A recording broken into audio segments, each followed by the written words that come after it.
Hello everyone.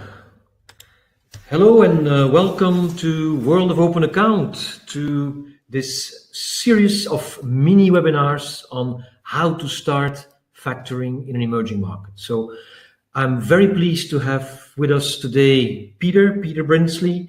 He's a WOA advisor, a long-time friend already, very experienced in this world of open account and in factoring, and he's going to run us over a number of items in this series of webinars, but I'm going to hand over to you, Peter. Okay. Thank you very much, Eric.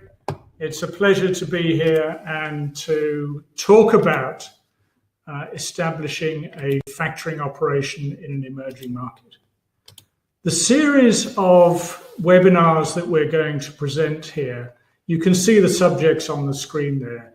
An introduction to factoring. We then move on to what I call favorable infrastructure.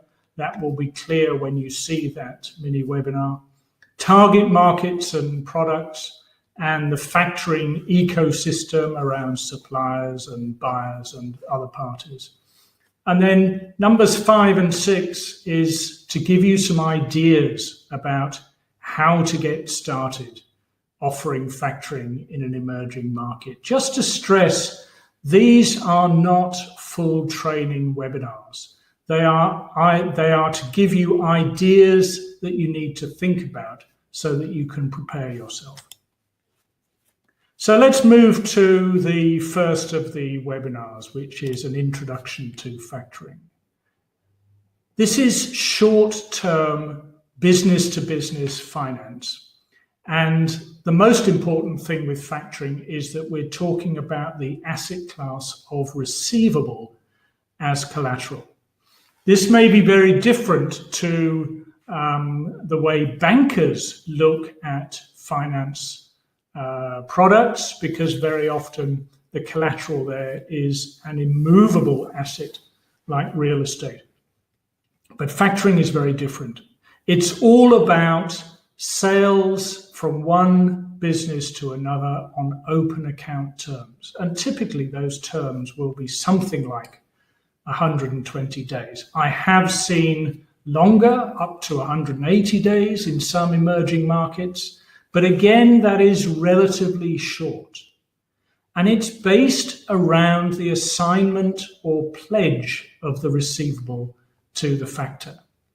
And that assignment takes place as soon as the sales invoice is created. And that triggers the finance from the factor to the seller. The factor typically finances that invoice to 80%. Although I have seen in some markets percentages higher than 80%, but for an emerging market where you're just starting out, 80% is just about right, because it gives you a window to be able to manage the risks, which may be very different risks from what you're used to.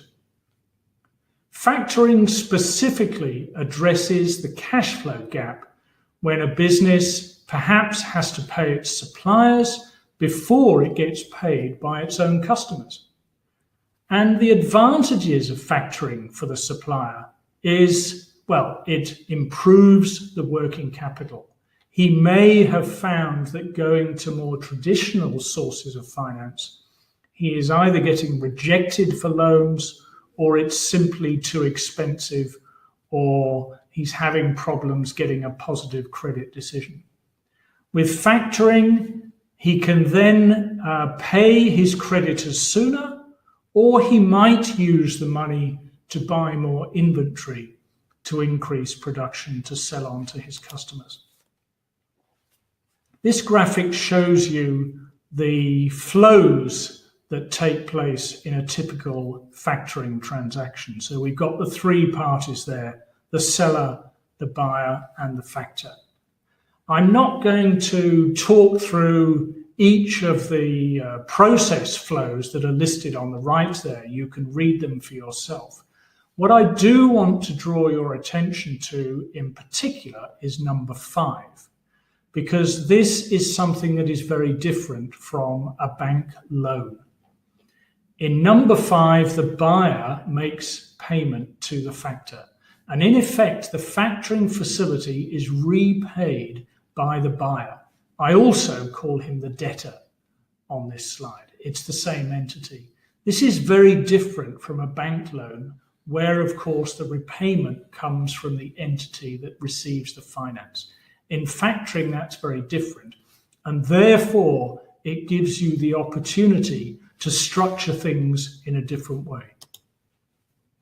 Okay, thank you very much for looking at this brief mini webinar. I hope it's given you some ideas to think about. We have the whole series. Please have a look at the rest of the series, and hope to see you back here again. For now, just to say goodbye. Thank you.